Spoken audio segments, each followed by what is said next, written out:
The broadcast is now starting. All attendees are in listen-only mode. Good evening, everybody.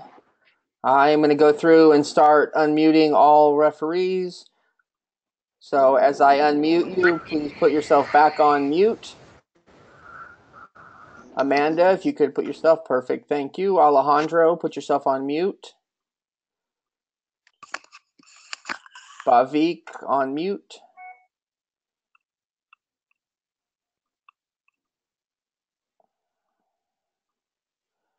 For the referee coaches on the line, as usual, I will keep you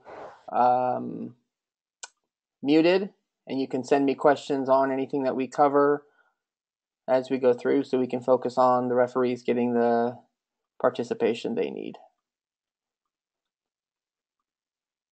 We'll start at 7:05 as usual, so we get a chance for everybody to get on.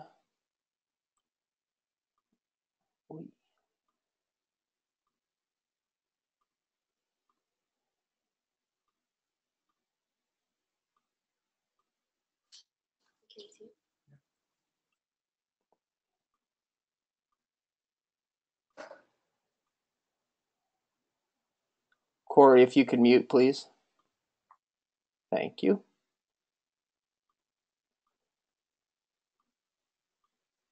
Just keep hanging out, everybody, as I unmute. Got a bunch of people to get through.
Riley, if you can mute yourself, please.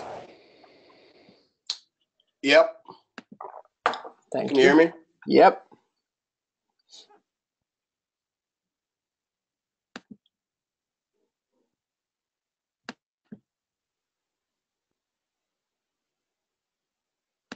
There should be a red button on the interface to hit.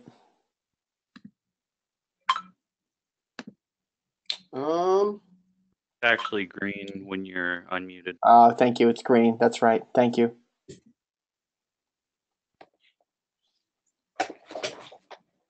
Yeah, I see green. All right, I'm going to go ahead and mute you then, Riley.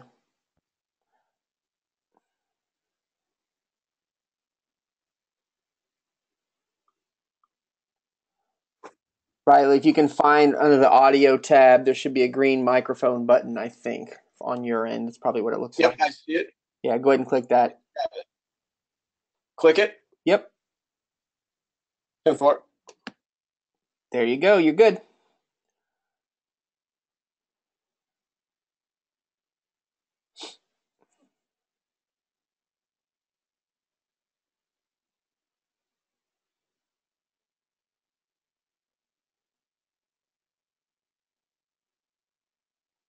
We'll wait just another minute and we'll get going.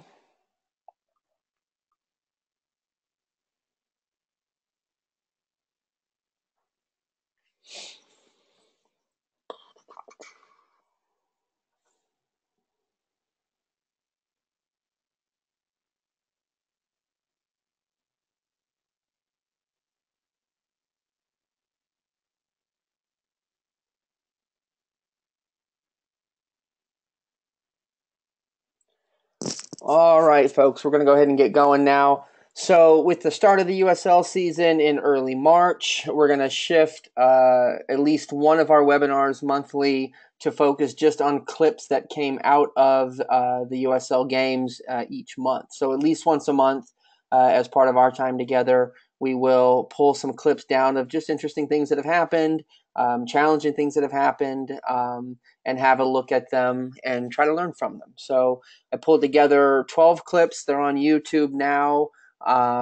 So we're just going to go through and start watching clips and talking about them. So as we've done in most of our other clips, we'll choose one volunteer. If you volunteer, great. If you don't, I will choose you. And we'll watch the clip. They're posted on YouTube with the link that I sent out. So if you want to watch it on your own screen, you're able to do that. So you don't have the lag that comes with the program that we use. I will share my screen in a moment, and we'll watch them on mine as well. And somebody will walk us through what we're looking at, analyze the clip for us, and we'll talk about each of them and see what we can learn from them. Any questions before we get going on any housekeeping matters?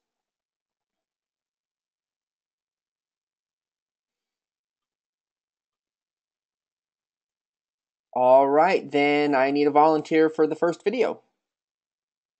Hey, Matt, it's Eligio here. Yep. I'd be happy to talk to the first one. All righty, so here we go. I'm going to play it on mine, and then we'll talk about it. Got to keep him on his right. Pasher, all the way from his left back spot, takes towards the midfield stripe.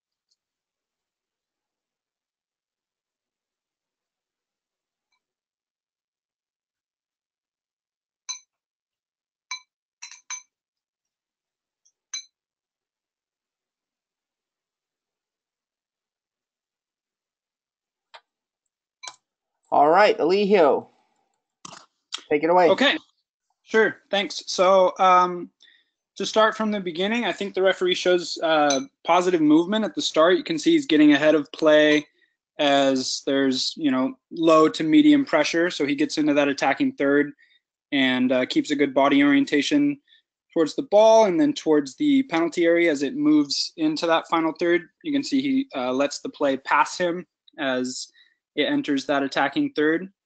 So he's facing towards the goal line for a decision. I think the only issue is that he does get a little stationary as that challenge comes in. So I think that puts him further behind, further away than he'd like to be when the challenge in the penalty area comes. But all that aside, in my opinion, the challenge in the penalty area does not warrant a penalty kick. The main clue that I'm looking at is the change of direction of the ball, which is what you can see from the wider angle view. And then in the closer replay, you can see the touch. Although it is slight, I think that's enough to consider this a fair challenge by the goalkeeper. So in my view, no PK. I'm not sure if you'd like me to discuss the consequence if you were to determine this is a foul, but up to that point, that's my view of the situation. All right, thank you for the analysis. Does anybody want to add anything, subtract anything, talk about this in further detail? Anybody? This is Turan. Yes, Turan. I agree with most of what Elio said, but I think it's a foul by the keeper. So that was a good call in my opinion. Okay, and what are the rationales that make you think this is a good penalty kick? And I think the keeper half got the ball and mostly got the man with his hands. As you can see in this clip, right here when it's freezing. Mm-hmm. So he didn't get a clean hand on the ball. That's why he made the guy lose the possession of the ball by touching him more than touching the ball. That's why I think it's a penalty kick. Okay, can I ask for just a further, not clarification, that's not the right word, but just a further detail in this analysis. Does the goalkeeper make contact with the attacking player before, during, or after playing the ball? Because we all agree he touches the ball here. It's very, very slight, but he does touch the ball. Does he touch the ball first or the attacker first? I think he touched the attacker first and then touched the ball. Okay. Yep. And that's why actually I made the decision that it's a PK. And I might be wrong, but that's my opinion. Eligio, do you agree with that assessment?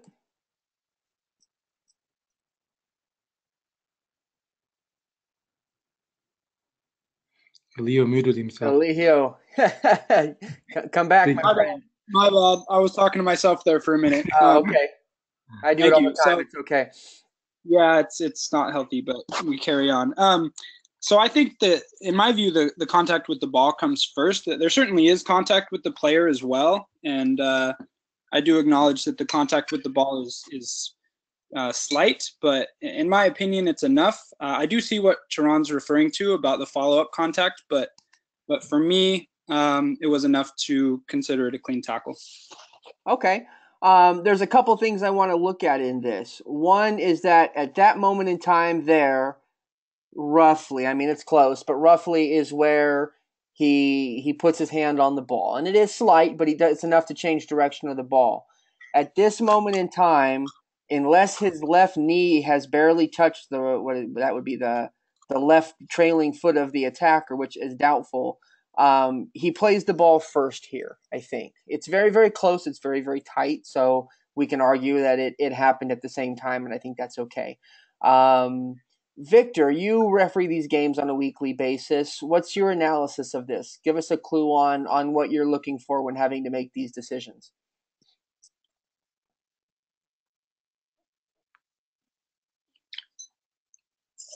That's difficult.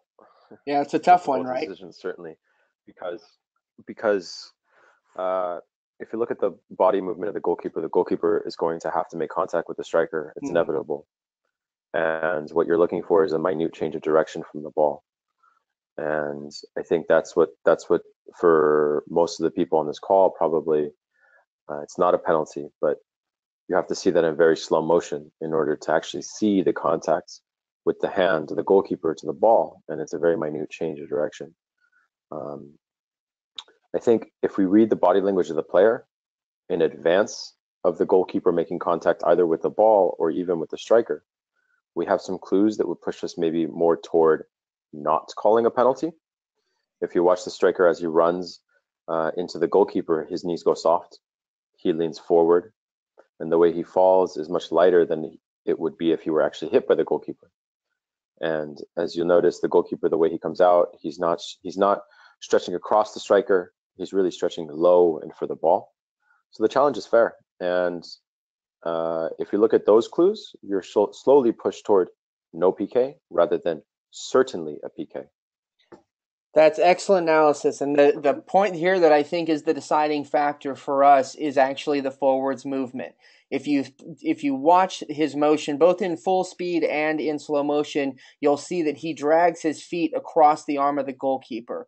At the point that this contact comes, he's looking to go to ground, regardless of the goalkeeper plays the ball. And he sort of drags his feet together and goes limp so that he can hit his feet on the goalkeeper's arm, thus creating the contact and going down. So there are some clues there, as Victor suggested, that can help with this. But I think the big point of emphasis is if it's not 100% a penalty, then maybe we should lean towards not. It needs to be, I think, a very clear and very obvious penalty if we're going to do that. But having said that, this is a really, really difficult decision to make. And so I actually want to back up a little bit and talk about what led the referee to think that this was a penalty kick, regardless of if it's right or wrong. Because honestly, this is a tight decision and a millisecond either direction, and we might be changing our mind about this decision. So it's unfair to look specifically at the decision here, but instead, what can we do to make sure we're in as good a position as possible to make this decision? So I'm going to start with just freeze framing it at the moment that right here. Obviously, he's flat-footed. That's not ideal. But watch the direction that he chooses to run now when the ball goes in and he realizes he has some catching up to do. He takes steps, it's hard to notice, but he takes steps to his right and forward. So at this moment, when the ball goes through, it's clear that a ball is going to be going in this direction. And so we want you to move in this direction. Focus on the angle of view before proximity here, because if the referee takes a couple of steps this way while he's running, then he might have a better angle of view than he does have. And watch after the penalty kick is called, the direction from which he's running in. He's coming in from the center of the field here, which means at the moment of truth, when this happens, at that freeze frame, he's looking from over here, this general area, which means he's looking through the back of the player and through the goalkeeper's legs, and he probably can't see the ball at this moment. So even if there was a clear play on the ball, it would be really, really hard for the referee to see it right now. So here, I think the biggest challenge with this play is that the referee catches himself in a difficult spot, and when he goes to recover from it, he takes steps this direction instead of making sure to get an angle of view here. So if you find yourself in this position, make sure you're coming towards the place where on the field where you can see the most. We can back this up a little bit farther. Eligio is accurate in that he gets ahead of play to this point. But we have a critical mistake here, I think, from the referee with positioning, in that when you backpedal, make sure that you're looking around. Because if you look around here, you'll notice that you're putting yourself right in the middle of the two prime attacking targets for the next phase of play. And ideally, you would either be up here or continue that motion into this space so that you're leaving this. Because the challenge the referee finds himself is when this ball gets slotted there, he's got to wait and stay behind it for it to go this way. Whereas if he had managed to get a little farther ahead, he can swing out in this direction and be in this space. Now, that's hard to be able to predict, so we're talking about ideals here. But at the end of the day, he backpedals. If you watch while he starts to backpedal, he never looks behind him. So he's not assessing where potential play is and where to position himself. So when this ball gets here, he has no choice but to stay in behind it and wait for it to go in advance, so he's flat-footed here, and we're stuck. So all the discussions we've been having lately about trying to get out in front of play, if he had continued just a little farther and had gotten in behind this player into this space, then when that ball comes through, he's here, he can take a quick step out this direction, and then when the ball gets played through, he's over here instead of over here.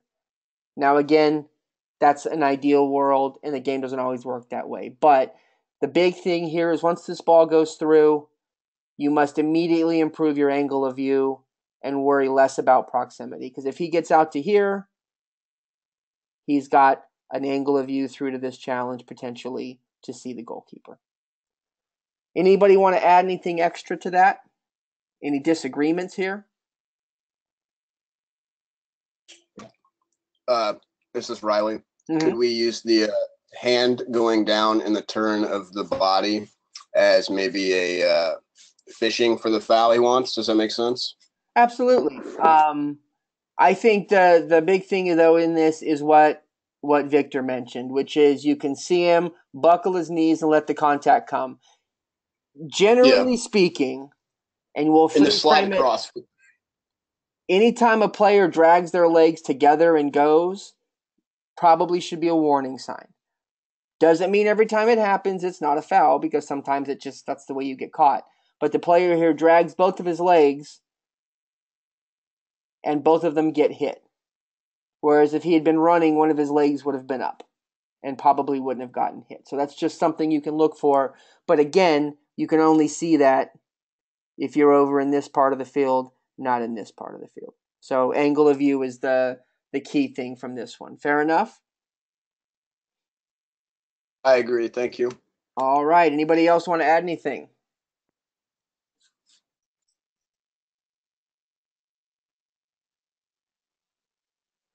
I think it's interesting to note the attacker's reaction. He actually gets up, looks back, and starts sprinting towards the ball initially before the penalty, and then the penalty is called right after he starts sprinting. Mm-hmm. So he might have seen the contact and thought he wasn't going to get it. Yeah, possibly. All right, let's move on to the next one. Who wants to take this one for us? I'll take it. This is Turan. Okay, Turan, here we go.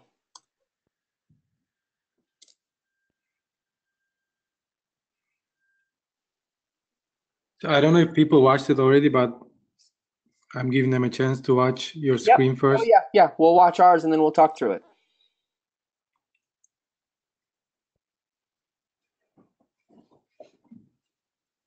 I don't think we get a replay on this one, so I'm going to play it one more time.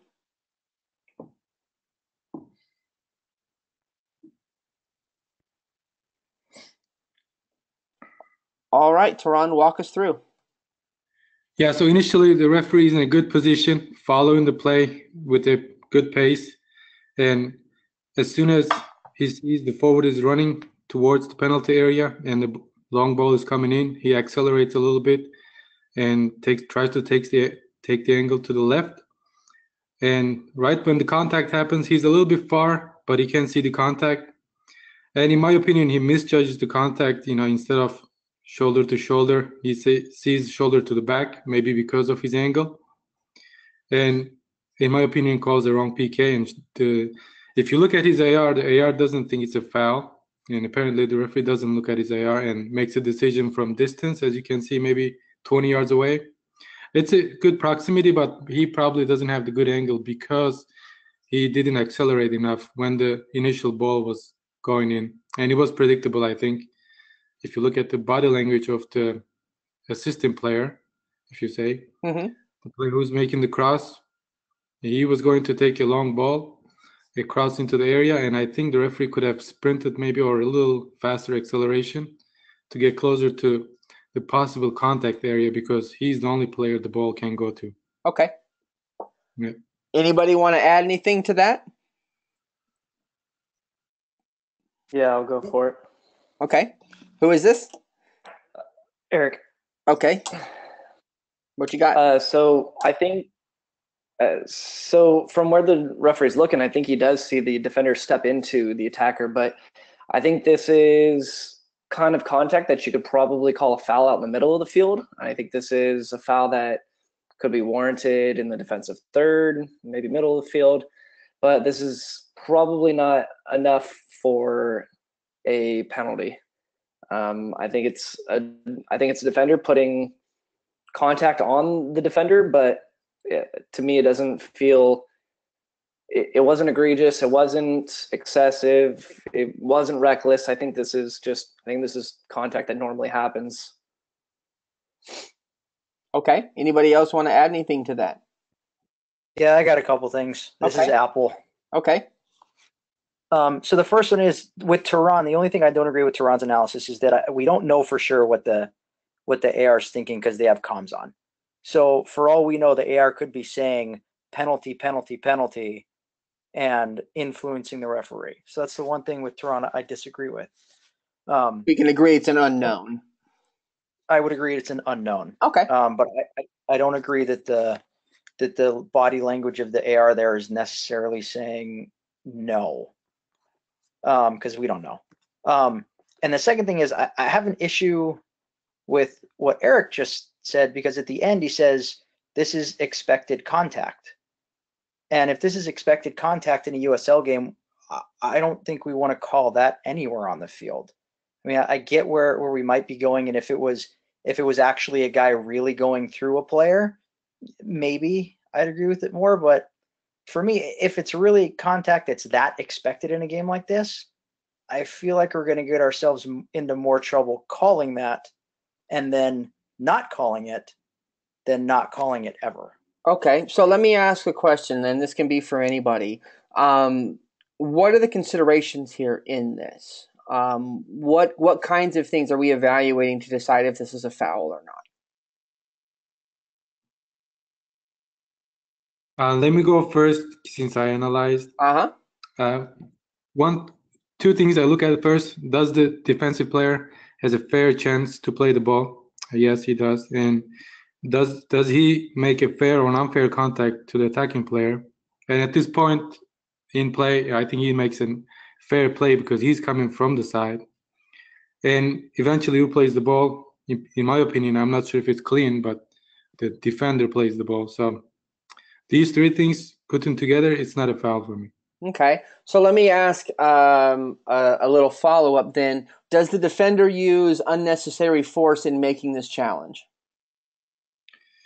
And I would say no to that because the force he uses is just enough to get the ball and put put the attacker off balance in a situation like this. And so what are the clues to that this is not an unusual amount of force?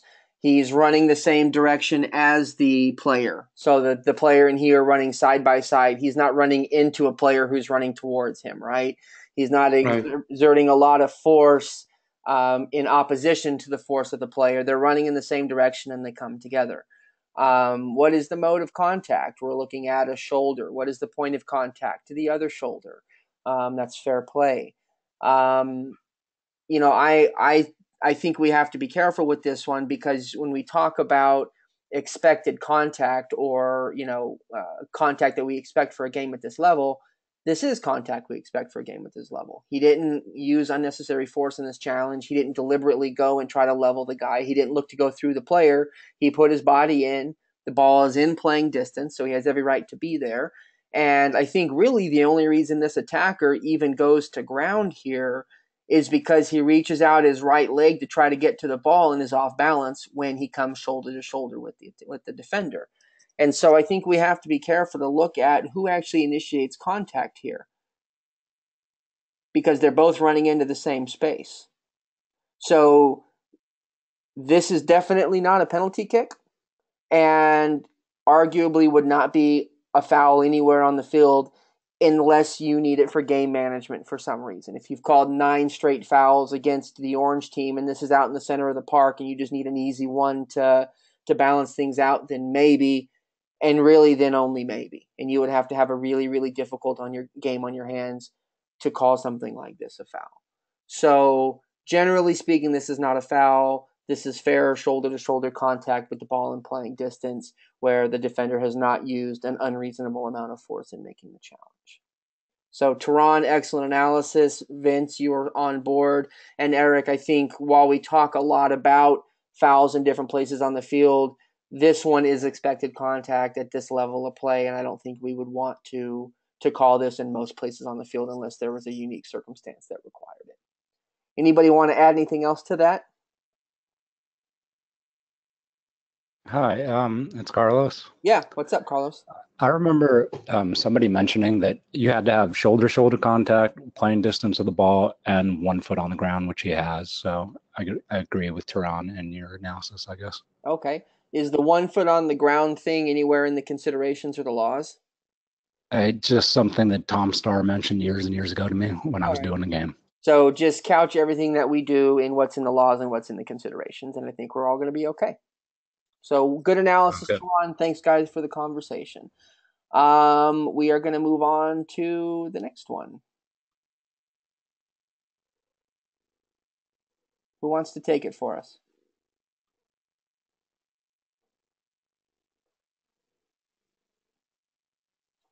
Volunteers, don't make me choose somebody.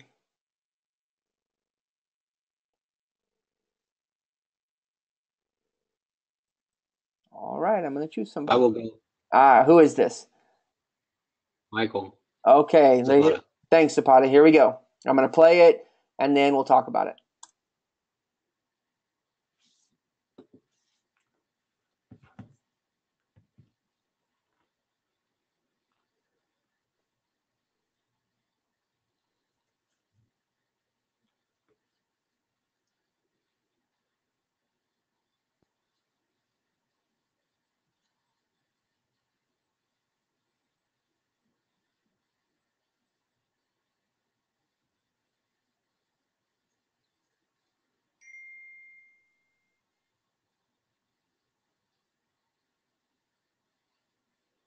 All right. What do you got, Michael?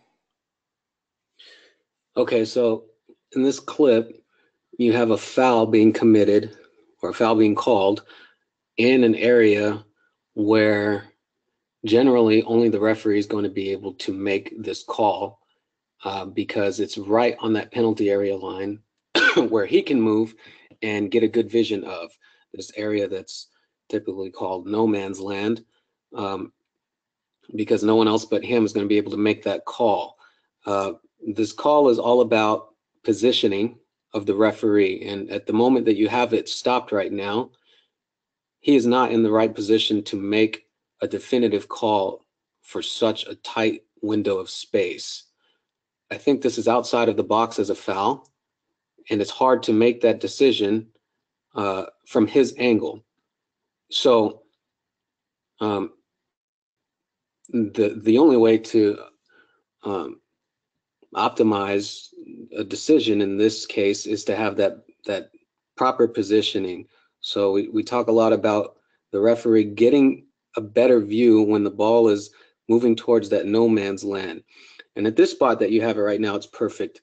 You can use some of the clues from the positioning of players to get yourself in that better position if it's going to be moving towards this area. If you look at the still at the moment the play is stopped right now on the screen, you can see that attacker that's nearest the AR moving towards the penalty area with some space around him. So he's got a pretty good shot to and route and pathway to get towards that no man's land area. So the referee can use that clue by analyzing the position of the teammates, just looking at the options of the player with the ball, where he can pass it. He can go backwards towards the player that's nearest the camera, or he can go and pass it towards his teammate that's moving towards the penalty area.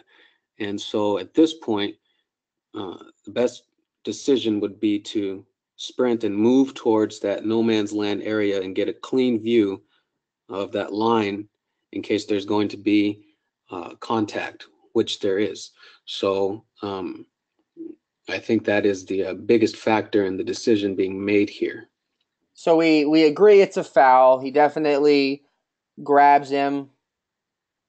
He goes down holding his ankle. I can't tell from any of the replays if he actually steps on his ankle or if he just grabs him. But either way, it's a very, very close decision to the penalty area line here. So anybody want to add anything to this? Disagree with anything Mike just said? Matt Eligio here. Yeah. I want to agree with what Mike is saying and just add a different way of thinking about it that I've heard recently, which is that, obviously we do our best to anticipate the next phase of play based on the clues on the field, and we can't be in the perfect position to see everything. So we have to take the most likely view for an incident or for contact. And I think if you look at the moment that Mike was referring to where it was paused after the initial entry pass, if you look at the number of players in different areas of the field, that's a valuable clue for the referee as to where the most likely incident is to occur.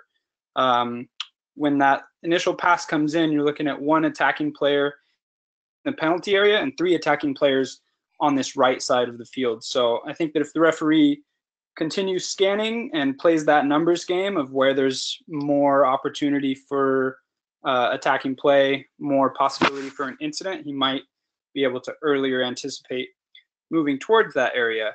It's certainly possible that the ball gets played into the penalty area, but I think in this situation, the more likely outcome based on the position of the players was something that happens where, as we can see, it ends up happening. So okay, something to think about. All good analysis. So the challenge here for anybody who, for some reason hasn't gotten it yet, is whether or not this foul happens inside the penalty area or not. Right there. High rate of speed. Foul definitely happens outside, but continues in. Player falls in, etc., etc. I'm going to rephrase that, continues in. I'm not suggesting that the foul continued in, but the player continues into the penalty area, goes to ground inside the penalty area. And we can all agree that this is not a position from where you're going to make this decision because you just can't do it, nor can your assistant referee be of any help here. Kudos to the assistant referee on this very, very tight offside decision This is one of the more difficult offside decisions you'll ever have to make as an assistant referee, where the player's coming from directly in front of you and the guy that is holding him onside is over here. That's a really, really tough decision. AR does well to keep the flag down on a tight decision, because if you follow the dark green stripe, you'll see the player's inside the dark green and this player is not. So while it's not definitive, we can say it's definitely a tight decision. But where the referee can help himself more in this moment, actually backpedals a couple of seconds into when play moves out to the right side of the field. So at this moment, he's walking in the center of the field. As soon as this ball gets played wide, he starts to jog, but he jogs only toward the center of the field and has to stop again at this moment. So this moment is sort of the moment of truth for the referee, because a number of things can happen here. We can come back into this area. We can play into here. He can bring it back and swing it back around. He can play it through this midfielder behind him. There's any number of things that can happen right now, and there's a lot of space around the field for the attacking player with the ball to make a decision. So at this moment in time really is his moment of truth for this decision, because he's got to decide what to do. And so the key here is he takes a place in the center of the field, and he sees this ball come in. Now, I want to draw everybody back to those exercises that we do during field sessions where we have you sprint, sidestep, and backpedal around the penalty area. This play right here is why we have you do those exercises. Because in an ideal world, he has positioning looking into the field. There's no pressure right now on this player, so he doesn't need to be staring at him.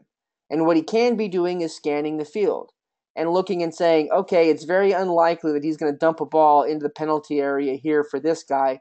But if he does, I can sprint while the ball's in the air and capture that. So I don't need to be so far positioned this direction. So if that's the case, if we're scanning and we're looking, at this moment, as soon as this player starts to break in here, we know that there's going to be a chance for a ball on the ground.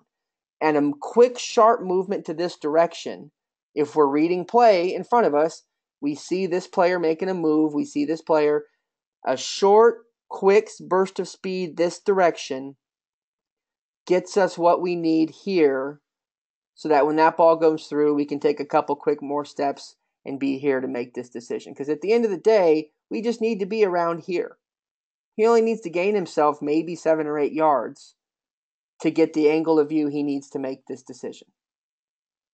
And so if he can put himself in a better position at this moment right here, when the player checks in and that ball goes, a short burst of speed this direction puts you in position to make that decision. And instead he's flat-footed and he waits and he watches and gets left out of position for the moment of truth. So I use this clip specifically to call attention to the drills that we do in our field sessions. Because when we have you doing those exercises where you sprint, sidestep, backpedal, sidestep, sprint, all around the penalty area, it's for the plays like this, where you have to make a quick decision and you have to get to a space very, very quickly to be able to correctly judge this. And again, at 1-to-1, if you're not sure, don't call a penalty kick. We know it's a foul. There's no doubt about that. If you're not 100% sure he's inside, don't award the penalty kick. Anything to add for anybody on that?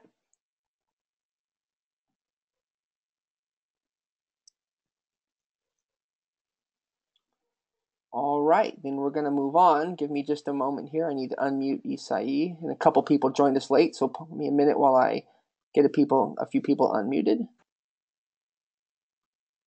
While you're doing that, I got a quick question. Yep. Just looking at the mechanics of that referee, he runs towards the incident while pointing toward the penalty. Mm-hmm. For some reason, I'm thinking that you should run toward the penalty mark when calling penalties. Does it No. make too much of a difference? Yes, Okay. it does. Because what is everybody going to do at the penalty spot? Argue. Yeah. Right? So don't run to the place where everybody's going to be. Right now, I'm going to go back to full screen here. Right now, if anybody wants to come yell at him, what do they have to do? They have to leave the penalty mark. They gotta Right. run 8 yards or move 8 yards or so to get to him. If he runs over to there, what's he doing? He's running towards the people who are going to be upset at him, right? Yeah. The other factor in this is moving towards the spot, even if it's right before you blow the whistle or as you blow the whistle, gets you more proximity so that by the time people process that you're calling a penalty kick, you're going to be 6-7 yards closer to the point of impact than you were when you first started. And so at this moment in time, if you had to ask yourself, is he in a credible position to make a decision, what would you think? I would think it's a lot better And why is that? because he's a lot closer and has a better angle. Because he's closer to the spot of the foul, and that's given us the credibility. So that's why we Yeah. run towards that spot. At this moment, if he runs directly to the penalty spot, A, he's running into 3 people who are going to yell at him, and B, he's running away from a decision where people are already going to wonder if he had a good, credible position to make a decision. And instead, he runs towards it. Now, at this point, when they look at him and go, wait, really? He's calling a penalty kick? They're going to look and say, oh, he's not in bad position. So that's why we run towards the spot instead of running away from it. Okay. Fair Awesome. enough? Thanks. All right. Sounds good. I'm going to apologize in advance to everybody. My wife just got home and the dog's going to go nuts when she walks in. So if you hear a dog squealing, I apologize in advance for that. All right. So who wants to take the next clip for us? Hey, Matt. I had one more question about the play that just happened. Would you consider giving the player that was running in a yellow card? Absolutely, for stopping a promising attack. Yeah, on the outside of the box, right? Yep. All right, sweet. Thank you. Mm-hmm. And this is not a dogso situation because there are other defenders back. The angle of view isn't great, or excuse me, the angle towards goal isn't great. So this is definitely stopping a promising attack. All right, who wants to take the next one? Hey, man, this is Kevin Pham. I'll go ahead and take this one. All right, we're going to look at the taking of a penalty kick because there's a couple of things that we can learn from this one.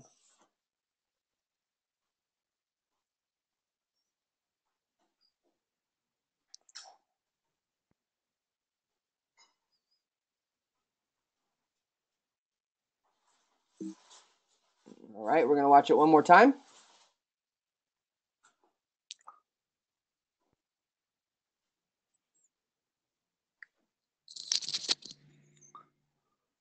All right, what do we want to talk about in this one? Yeah, so as a referee, one of the things I always do before when I administer a penalty kick is I tell everyone to line out outside the arc, outside the box, and give them.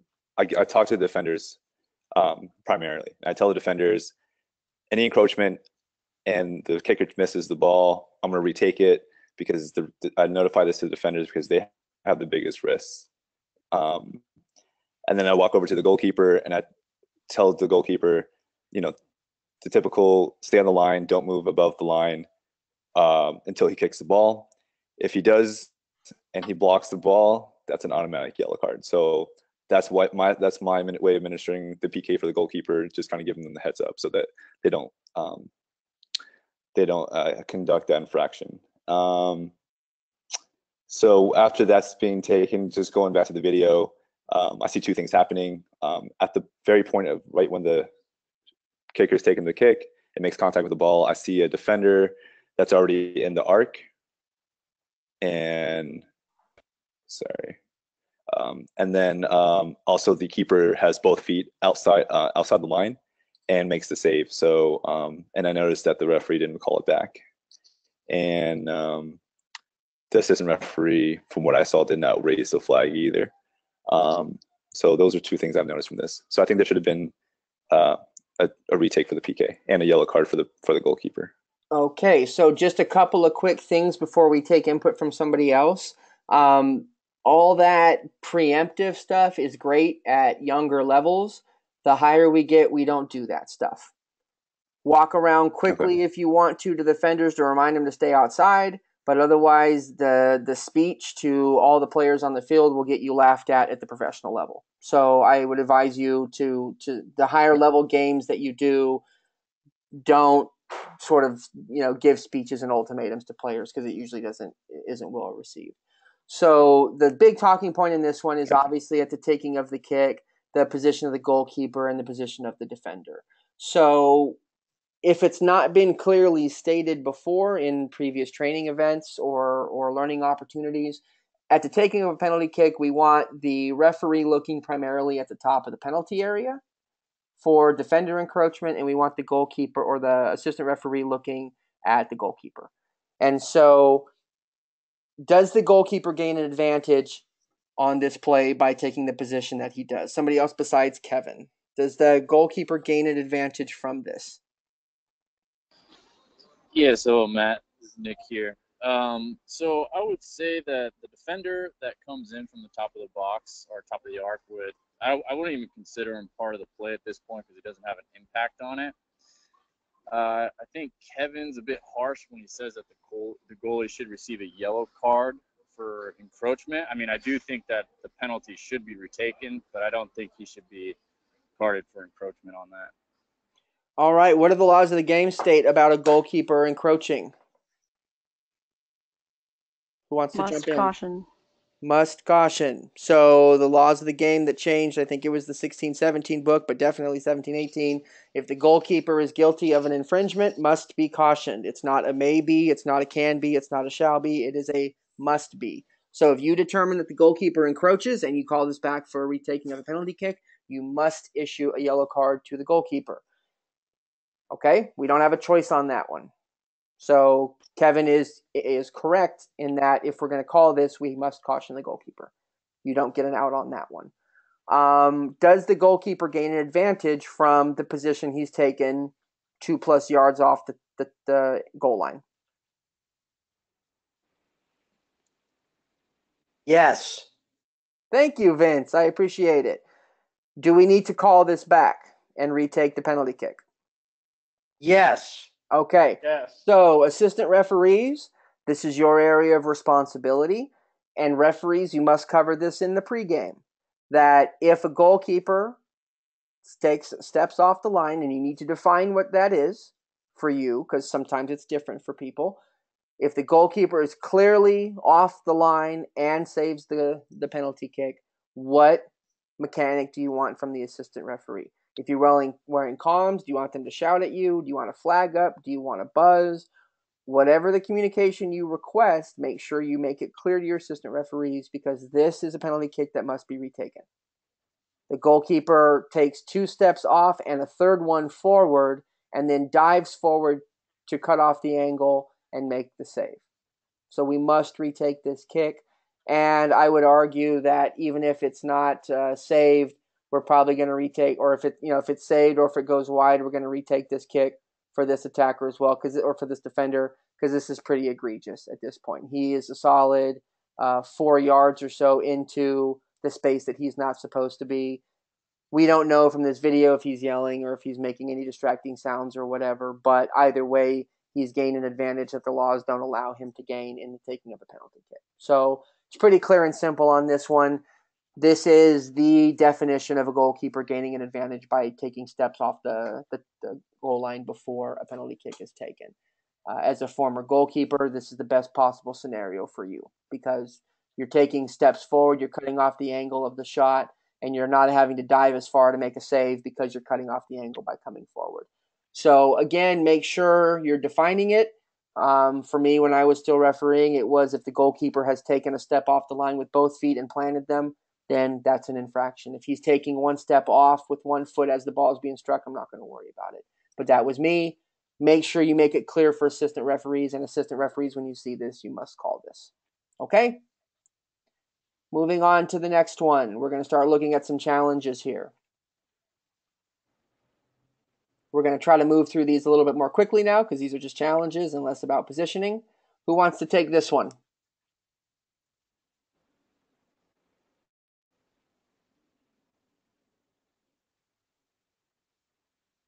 All right. Nobody. I'm going to have to choose somebody. I don't like having to choose people. No, I got this. Thank you. Don't make I me got choose this. because I have to get out of full screen. All right, here we go. Can you hear me? Yep. So I'm going to go to the replay.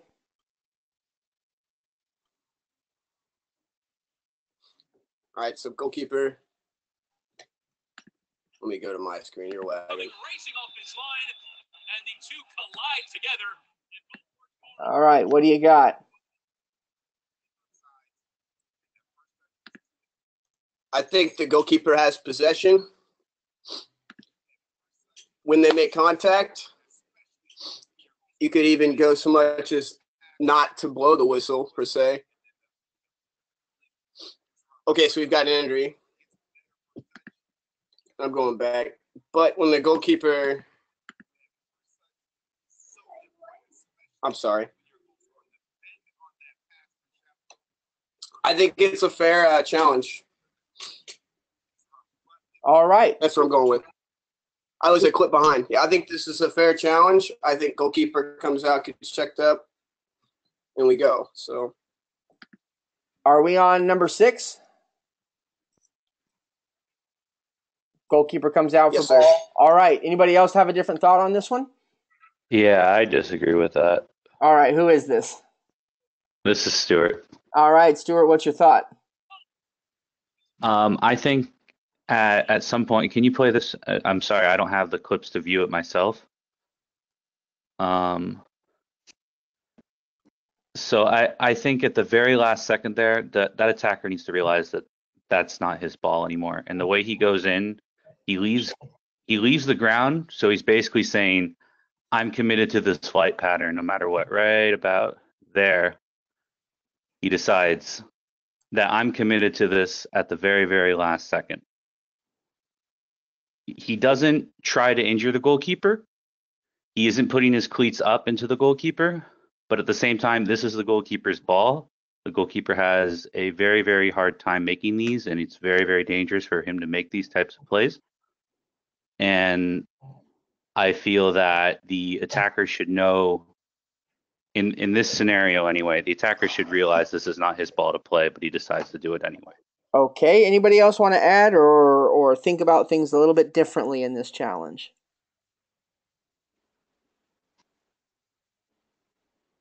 Okay, so when we watch clips, we want to gain as much information as possible from everything we can in the clip.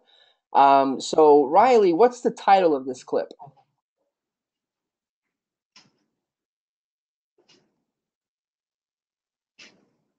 You on, Riley? It's reckless or serious. Yeah, so, can you hear me? Yeah, so reckless versus serious foul play. So that would seem to indicate that we're not talking about whether or not this is a foul, but whether or not this is a cautionable offense or a sending off offense. So let's start there. This is not a fair challenge. Let's go back with what he said. You know, he analyzed the attacker knows he's not going to get to the ball, goes in for the fair challenge anyway. I think this is reckless because he knows he's not going to get there, but at the same time, it's not endangering. It's a fair tackle per se until he makes contact. He's hitting him with the cleat. So let's talk through the considerations. Was a lot of force in this tackle?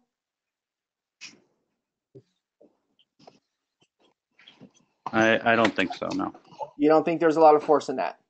I think there's force. I don't think it's excessive. Well, again, I'm having a hard time with this. I don't have the video to view on my own. So is that a big dude? He's pretty big size. That's a big dude. Is he running at full speed? Yes. Can we assume? I guess yes. Okay. So high rate of speed. What's the mode of contact here? Everybody knows what I mean by mode of contact. What part of the attacker's body does he use to make contact with the goalkeeper here? Cleat. Be the bottom of the foot. Bottom of the foot. Which cleat. What do we find on the bottom of feet? Cleats. I did not see that. I thought, see this angle right here, it shows that he's going with the top of the foot, and it keeps cutting for me every single time it cuts in. So I didn't see what part he had contact with. So Like I can't. It just flashes for me. yeah. So here Sorry. is a hint that we know we have a problem. For those of you who were at our training session when Sandra Serafini provided some instruction, what did she say about bouncing balls? There are dangerous moments. Nothing good ever comes from a bouncing ball, right? So as soon as this attacker takes this terrible touch and the ball's up in the air and bouncing, we know we probably got a problem, right? He's running at a high rate of speed, and this right here is the freeze frame that matters. He's left the ground completely. There's a leg straight out in front of him. Bottom of the studs exposed. Challenging the goalkeeper. Is the goalkeeper in an exposed position here? Yes. And why? Because when goalkeepers Because he's got his hands down. He's got his hands down, open up with his head up in the air as well. So any contact there is going to be. When a goalkeeper goes in to challenge for the ball fairly, they go in wide open. So do we ever want an attacker jumping into a goalkeeper like this with their stud exposed?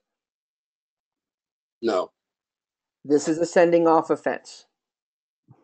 This is incredibly dangerous tackle because he's led with the bottom of his studs directly into the goalkeeper's midsection. Yes, he's trying to get to the ball, but he does this challenge in a manner that really greatly endangers the safety of that opponent. With the force, with the nature, the mode of contact, with the point of contact on the goalkeeper, these are all red flags for a sending off. So let's watch that from the initial angle. Let's watch this one in replay again. Anytime you see an attacker jumping into a goalkeeper who's trying to play the ball like that, you need to have your warning signs up.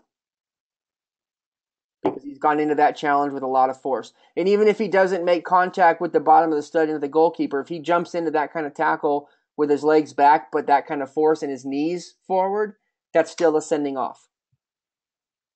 He's gone in incredibly dangerously here and has endangered the safety of the goalkeeper with this challenge. And it needs to be a red card every single time. And the referee, even though you don't see it, sends the player off for this. Buckman, can I add one more thing? Yep. We're never going to catch any shit if we send somebody off for this.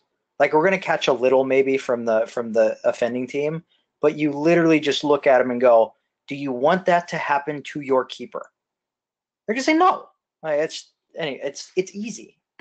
This should be a relatively easy decision. This isn't one that needs to be analyzed a whole lot. We can absolutely analyze it, but anytime someone jumps into the goalkeeper like that, we need to be thinking about the nature of the challenge, the force of the challenge, and whether or not it's a safe challenge. This is not a safe challenge. And I totally agree. This is Riley. The first angle was kind of bad. So thank you for analyzing it down to it. So. All right. Who wants to take the next one?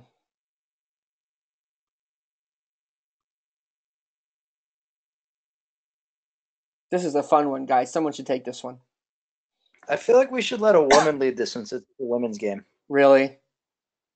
No, really. Like, honestly. Are we all going to referee women's games? That's inappropriate. I would agree with that. So, who wants to take this one? I'll try to redeem myself. Or right. You can take it. Here we go. Who's taking it? Carlos. Carlos, you taking it? All right, here we go. I love this clip. So I feel like right off the bat here, they could have stopped it for. I don't care about stopping it for a foul. We're looking at the challenge. Reckless versus serious foul play. You got it. So if you've played in really slow motions, he clearly slips over the top of the ball, but comes in with both feet. It's a reckless challenge, but she does hit her with both studs and both feet. it's very orange for me. I would give a yellow card. It seems early in the game. Oof. Okay, so can I ask you, why are you saying oof? Right about there, I say oof. Okay, but why?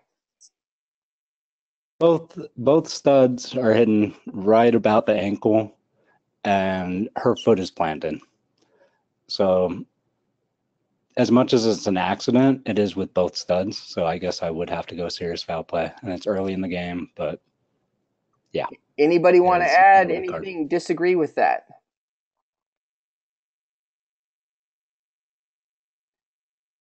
I'm not sure how much of an accident it is to go in with 2 feet first, but Thank you. These are professional players. They I don't have do anything on accident. I have a different YouTube video. It's a little more slow motion. It looks like she steps on the ball. What do you mean? yeah, but if Matt, can you put it to where she's standing? She's made a So there choice she right is. there. Yeah, exactly. She No, has I get made, it. I she's see made it this now. challenge with 2 feet.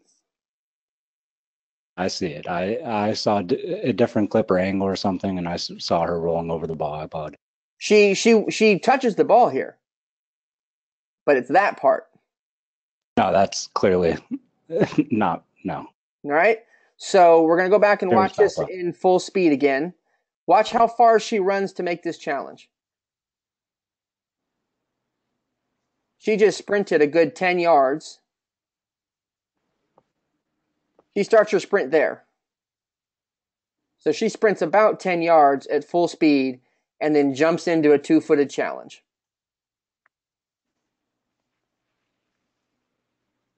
Right? And if we freeze frame it here, she's gone in with both feet. Does that make you say oof right there? Yes, So sir. when we analyze things like this, what's the distance that she's run? Has she chosen to go in with both feet, or does she truly slip? And we know what it looks like when people slip. She hasn't slipped here. And the key factor in this one is any part of her body touching the ground right now? None. She's fully and completely in the air, which means she's traveling with enough speed and enough force to keep her body in the air when she comes into contact with both feet on the planted leg of the defender. This is an easy 100% sending off. Serious foul play, committing a challenge with 2 feet. The mode of contact is there, the point of contact is there, the force is there. Every single aspect of this is a red card. So anytime we see a tackle like this, you should be thinking about whether it's a red card or not. Okay? A little bit more difficult one here. Who wants to take this one?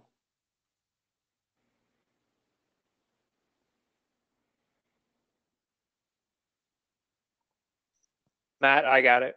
Who we got here? Corey. All right, Corey, here we go. Oh, sorry, it's not the clip I thought it was. This one's not difficult. Yeah, I mean, either one. All right, we're going to go back and replay that one.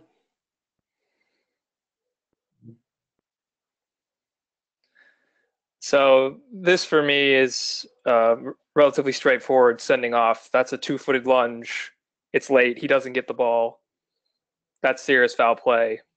Red card every game. I mean, that ball is more than a yard gone when he's making that challenge. He ran at least 5 yards. He's off the ground. His studs are exposed. He's hitting a planted ankle. Serious foul play. So, yes, thank you. I don't get why he plays the advantage, but that's actually the one that I want to get more to in this play, because the position he's taken up here makes it difficult to see this challenge. And yes, this player needs to be sent off for this challenge, because it's definitely that you see the right stud there inside of the ankle, above the ankle. A lot of force, a lot of speed. That's a nasty tackle. The challenge here with this is because of the way the play develops, the referee is in not an ideal position here. And so when you see high pressure like this, you need to try to find an angle of view. But honestly, this is going to be a tough one to see. And so if you're lucky and you've got a fourth official who can help you here, great. If you're lucky, maybe. Can help you with mode of contact, maybe. They'll actually, the fourth official in this play actually has the best angle of view, assuming the fourth is over here. I can't tell where they are. But either way, if you've got some help, great. The bigger challenge here is the referee chooses to play advantage. This is not a situation where we want to play advantage. A, because there's not an advantage, because it's not in the attacking third. Yeah, there's a lot of space, but the numbers don't suggest in a situation where there's advantage. And B, this is just way too high of a risk for a challenge like this. This is a really, really rash challenge. Even if he doesn't catch him in the ankle to warrant the sending off, this is a rash challenge. And there's not enough potential benefit to letting this go. Now, if this player was in the penalty area and had an open goal and that challenge happened, then sure, let him kick the ball in the back of the net before you come and deal with the misconduct. But anything short of that, this is not a situation you want to play advantage on, because that's a really, really rash challenge. I don't know that we get a view or a replay of this. I don't think we do. So we're going to say if this mode of contact is in fact as bad as it is, which it looks like it is, then yes, that's a sending off. I can't tell if he sweeps him or if he steps on his ankle, so we're going to withhold judgment on that. But the biggest point here is this is not a situation where we can have advantage being played. Fair enough? I want to play number 8. Who wants to take number 8? There's a lot to learn out of this one. This is Alex. I can take it. All right, Alex, here we go.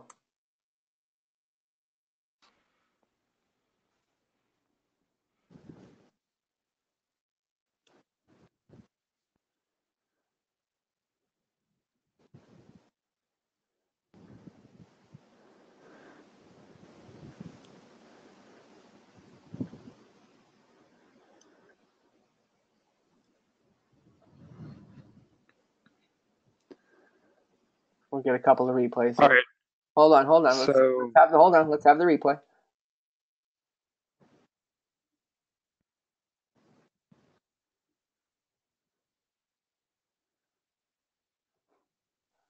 All right, what are your thoughts?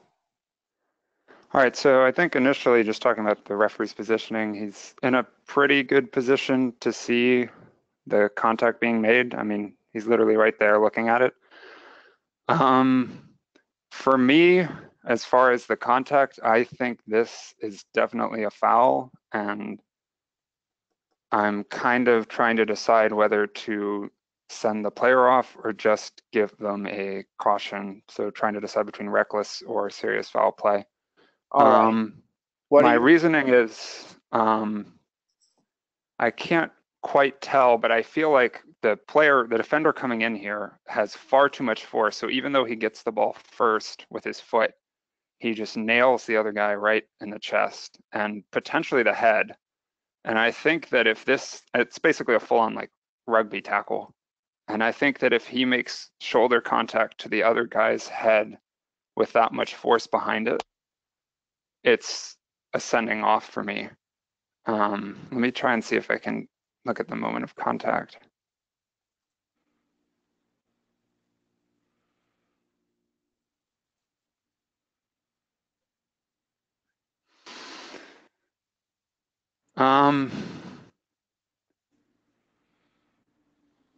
I mean, from where I've frozen it, it kind of looks like his shoulder goes right into the other guy's chin and sort of cheek region. And I feel like for me, if I saw that with that force behind it, in my opinion, it would, I mean, for me, that's serious foul play and a sending off. All right. Anybody want to add more to that? Any thoughts on this? Disagreements? More thoughts? Yeah, I want to add a little bit. I think that's a overall pretty good analysis about the force coming in on the player. I think it's excessive, but I really don't think it matters where the shoulder makes contact. I mean, it's whether it's the chin or the chest or not, you can see in a couple of the frames in the angle before, he's coming and sizing up that player on the ball, and he's going straight for him and not trying to play the ball, and he's coming and hit it with so much force from a blindside angle that player doesn't have the ability to anticipate that he's going to receive a challenge that way. I mean, kind of off track, but in a football game, this is the type of tackle that gets players fined the next week because it's like a blindside, and that's the type of thing that can have a serious, head injury or just any kind of injury because he can't anticipate that tackle. I think just the amount of force, regardless of where that force comes in on the player's face, is enough to say serious foul play. All right. Anybody want to add different thoughts to that? Can I add a couple things? Yeah. Vince, go ahead. Okay, so I got a few things. The first one is, I think it's a classic case of the referee getting stuck too close to play. I think the reason why, if I was going to analyze why he doesn't even call it a foul, is because I would say that he's looking down at the ball and doesn't get the big picture. That's what I would get. But with that being said, if he backs out, even if he just opens his body position, he'll see where this guy comes from, which is my second thing. Just opening his body up just a touch, he'll see how far McInerney, which is the third part of the equation, comes to drill this guy. McInerney, if you guys ever get on any of these games, is a name you want to remember because he's notorious for this kind of stuff. And the fourth thing, it's like the fourth minute of the game. It's the third or fourth minute of the game. He's putting his stamp on the game right now. He's trying to let the other team know that he's there and he's going to be there. And I wish the referee would have put his stamp on the game and told him that he's no longer going to be there. But for me, it's those things. I think he's too close. I think he could have just opened himself up a little to adjust to being so close, maybe. And then at least he would have seen where the guy came from. The third is it's so early in the game. And the fourth, I think he misses it because his head's tilted down.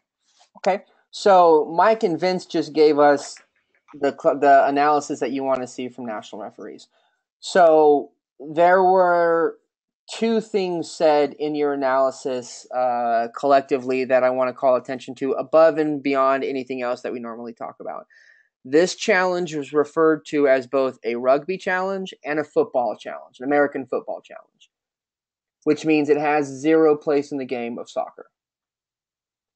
So above and beyond anything else, this is not a challenge that has a place in our sport. Beyond that, yes, the mode of contact appears to be shoulder to the face, but regardless, the sheer amount of force makes this a challenge that endangers the safety of the opponent. There's a couple of additional learning things that we can get from this. The first is it's early in the game,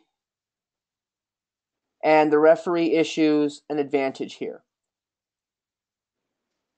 Typically, okay with the advantage because you've got a good attacking player with a lot of space. The downside is it's 2, maybe 3 on 5, and it's 3 minutes into the game, and I think this may have been the first week of play. I'm not 100% sure. If not, it's still early in the season. And so maybe this is an opportunity to just keep calling match control fouls. Maybe not. I would say this is an okay advantage at professional level, but there's a consideration here. Once the advantage doesn't materialize, there's a couple of things that happen here in very quick succession. There's a challenge here. A challenge. The ball's in very, very tight space. And then that one happens. So, though the referee may not have had a great chance here, anytime you see 4 or 5 challenges for the ball coming in short, quick succession with escalating temperature and all really confined to a tight space, see if you can find a foul in there. Because the longer they go, the more tight they're going to be, and then you end up with the kind of challenge that you ended up with.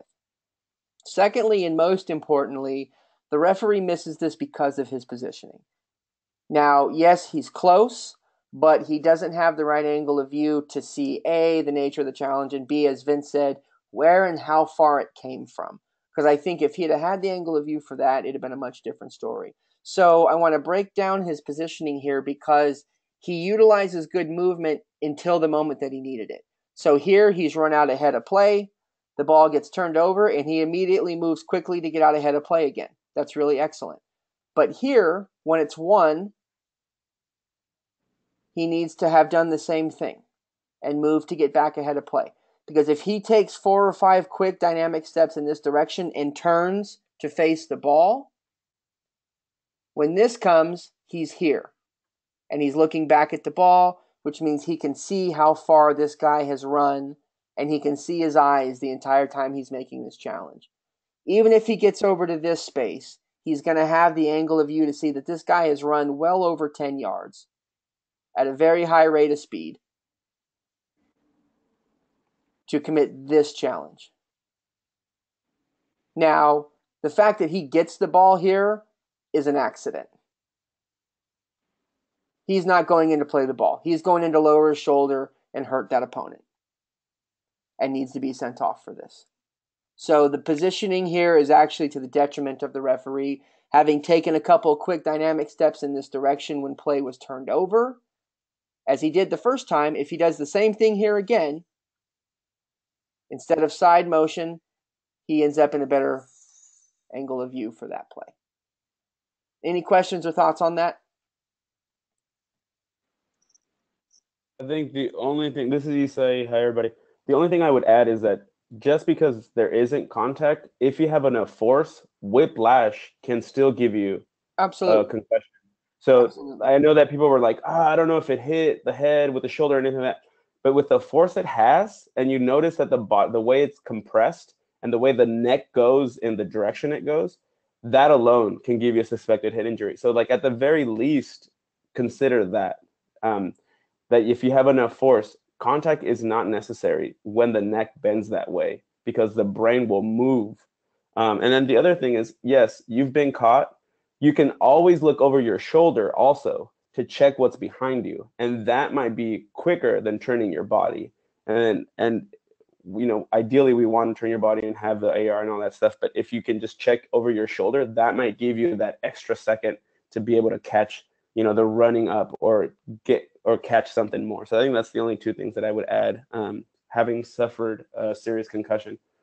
Yep, absolutely. Absolutely. So just generally speaking, I see if you could mute yourself. Thank you. I'm hearing myself. Generally speaking, the nature of this challenge is just unacceptable, and we can't let it happen again. Hey, Matt. Yeah. I'm actually not, my instinct here is like everyone's saying that this is serious foul play, but I'm having trouble thinking about how I would put this into words for a match report in terms of describing this, because all the words I came up with were like what other people said, like it looks like a blindside block or like words that don't belong in soccer, and so I'm trying to figure out how I would actually like how you categorize this in your brain. This is a challenge. Excessive brutality. This is a challenge committed with excessive force. So that's the rationale for the sending off. This is a challenge committed with excessive force that endangered the safety of the opponent.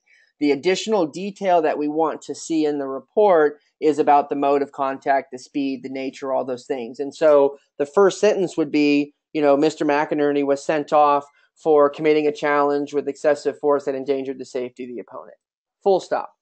And then you break down the actual nature of the contact. The player committed the challenge with the shoulder, a hard surface, into the face, upper neck area of the opponent, who was in a prone position and unexpected of a challenge. The nature of this challenge to the upper body or to the head seriously endangered the safety of the opponent. So really, couch what you do in the laws of the game in the consideration. So in the laws of the game, repeat the sentence. Committing a challenge with excessive force that endangers the safety of the opponent. That's all you need to say for a sending off. Then beyond that, explain why, so that you can justify for whoever needs the justification the nature of your decision. Fair enough?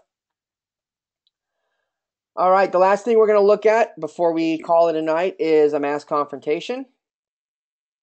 There's a lot to learn out of this one. A lot of good stuff happens here. So we're just going to play it and talk through it. We're not going to have someone walk us through this one, so we move through it quickly. There's a lot to learn in here, good stuff, and a couple things that could have potentially prevented, though I'm not sure 100%. So we'll just watch it, and then we'll talk about it.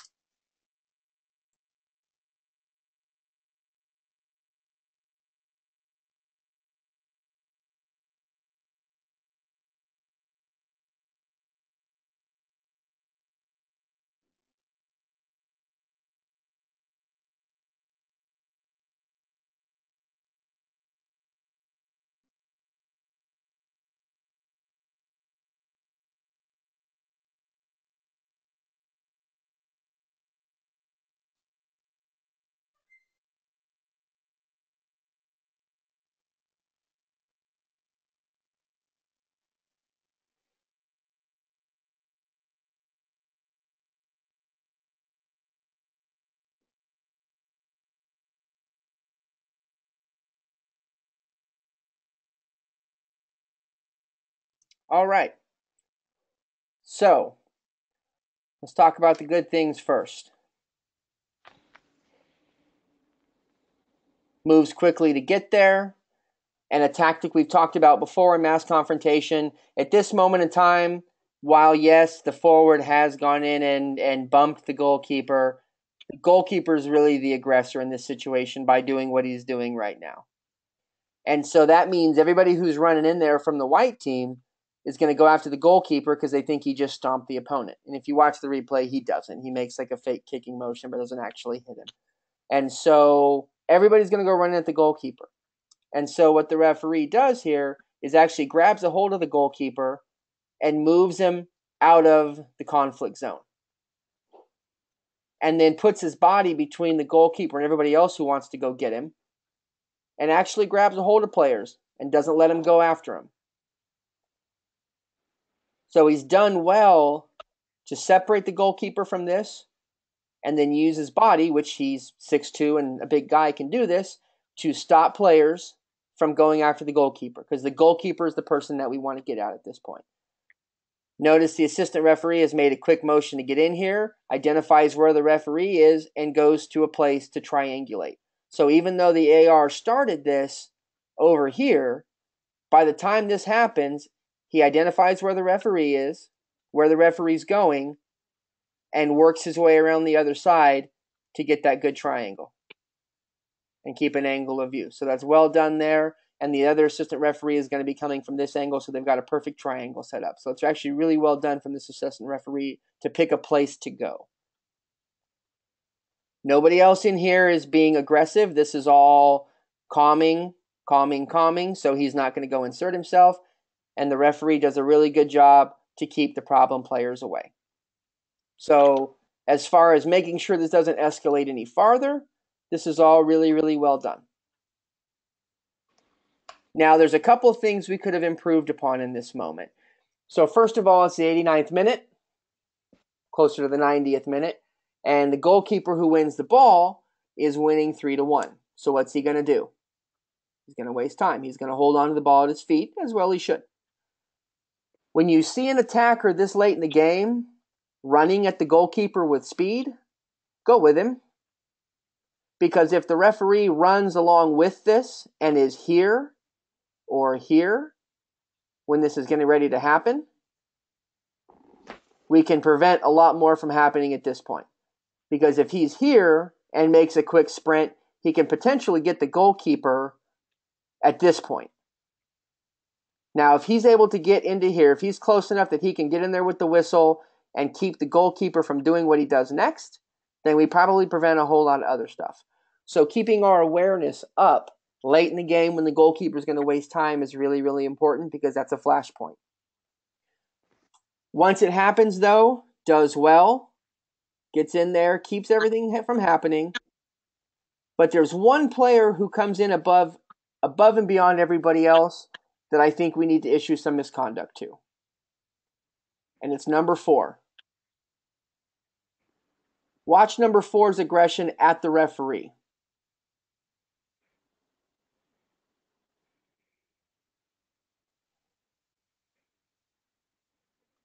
Now, the referee hasn't done anything wrong here. My guess is this is number 4 going and taking a shot at the referee for who knows what's happened during the game. He's probably a center back, I'm guessing, by his size and how long it took him to get there. And he's gone a heck of a long way to participate in this, and immediately goes and very aggressively confronts the referee to the point where the referee actually takes up a defensive posture. That right there is a sign of a guy who thinks he might be attacked. And the fact that everybody has to grab him and get him away is a big deal there. So we have to be paying attention, and this is where the 4th official and the trail assistant referee can help you. When someone runs that great of a distance to participate in a conflict that aggressively, we want to deal with some misconduct there, because that's the kind of behavior we don't want to tolerate. At the end of the day, he talks with the goalkeeper and correctly issues a caution to the goalkeeper, very calmly, for his actions in that after having called a foul against the forward. So appropriate not to caution the forward there. I would say the goalkeeper actually created most of that, but we're not going to call a penalty kick on him. So Well done to call the foul against the forward. Well done to mitigate as much as possible these things and to issue the misconduct to the goalkeeper. Opportunities for improvement, greater proximity to that play as it's starting, because maybe you can prevent more. And then we need to follow up with that extra player in who comes a long distance to really aggressively confront the referee. Any questions on the analysis of this?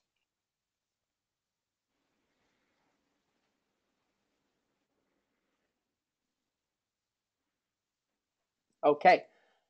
Then we're going to leave it at that. We're not going to cover the offside clips. What I will tell you is clip number 11. This is a good example of a deliberate play and a tactic that you can watch and learn from the referee. As soon as he identifies it's a deliberate play, he waves off the assistant referee preventatively, so that is well done. And then in number 27, we see, in clip number 12, we see a referee go and take care of a situation with players in the goal mouth after a goal is being scored. Really, really well done on both of those referees' parts. So just go. Those are instruction-based. Go and learn from those.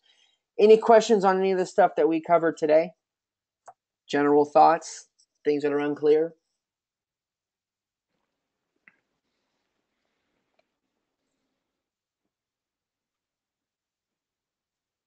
Yeah, I just want to say that for a lot of these, like we saw, one of the key points is just positioning. So making sure you have the optimal angle at all times and anticipating where you need to be so that you can see the contact and make the right decision.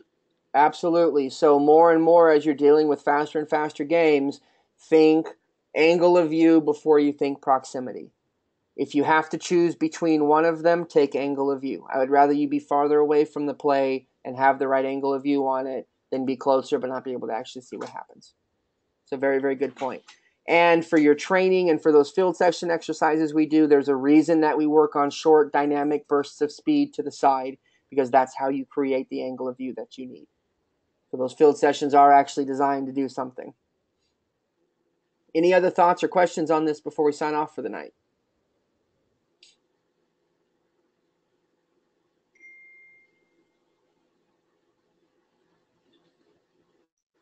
All right, then with further ado, I say thank you and good luck in your matches coming up, and have a good night, everybody. Thanks. Thanks, Matt. Easy. Well, Thank you. Thanks, sir.